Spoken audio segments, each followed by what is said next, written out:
இயேசு 40 நாள் அளவும் அப்போஸ்தலருக்கு தரிசனமாகி தேவனுடைய ராஜ்யத்துக்குரியவைகளை அவர்களுடனே பேசி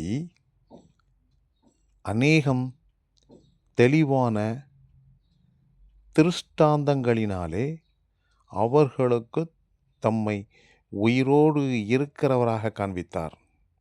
அன்றியும் இயேசு அவர்களுடனே கூடி வந்திருக்கும்போது அவர்களை நோக்கி, யோவான் ஜலத்தினாலே ஞானஸ்நானம் கொடுத்தான். நீங்கள் சில நாட்களுக்குள்ளே பரிசுத்த ஆவியினாலே ஞானஸ்நானம் பெறுவீர்கள் என்றார். ஆகையால் நீங்கள் எருசலேமை விட்டு போகாமல் என்னிடத்தில் கேள்விப்பட்ட பிதாவின் வாக்குத்தத்தம் நிறைவேற காத்திருங்கள் என்று இயேசு கட்டளையிட்டார். அப்பொழுது கூடி வந்திருக்கிறவர்கள் இயேசுவை நோக்கி, ஆண்டவரே, இக்காலத்திலா ராஜ்யத்தை இஸ்ரவேலுக்கு திரும்ப கொடுப்பீர் என்று கேட்டார்கள். அதற்கு இயேசு, பிதாவானவர் தம்முடைய ஆதீனத்திலே வைத்திருக்கிற காலங்களையும் வேலைகளையும் அறிகிறது உங்களுக்கு அடுத்ததல்ல.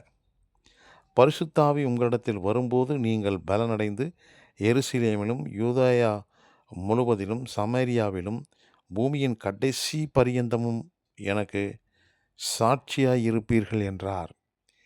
இவைகளை அவர் சொன்ன பின்பு அவர்கள் பார்த்து கொண்டிருக்கையில் உயரே எடுத்து கொள்ளப்பட்டார். அவர்கள் கண்களுக்கு மறைவாக ஒரு மேகம் அவரை எடுத்து கொண்டது. இயேசு போகிறபோது அவர்கள் வானத்தை அண்ணாந்து பார்த்து கொண்டிருக்கையில், இதோ, வெண்மையான வஸ்திரம் தரித்தவர்கள் 2 பேர் அவர்கள் அருகே நின்று, கலிலேயராகிய மனுஷரே, நீங்கள் ஏன் வானத்தை அண்ணாந்து பார்த்து நிற்கிறீர்கள்? உங்களிடத்திலிருந்து வானத்துக்கு எடுத்துக்கொள்ளப்பட்ட இந்த இயேசுவானவர் எப்படி உங்கள் கண்களுக்கு முன்பாக வானத்துக்கு எழுந்தருளி போனாரோ அப்படியே மறுபடியும் வருவார் என்றார்கள்.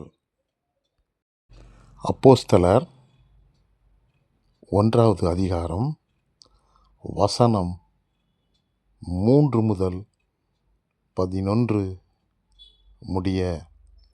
ஆமென்.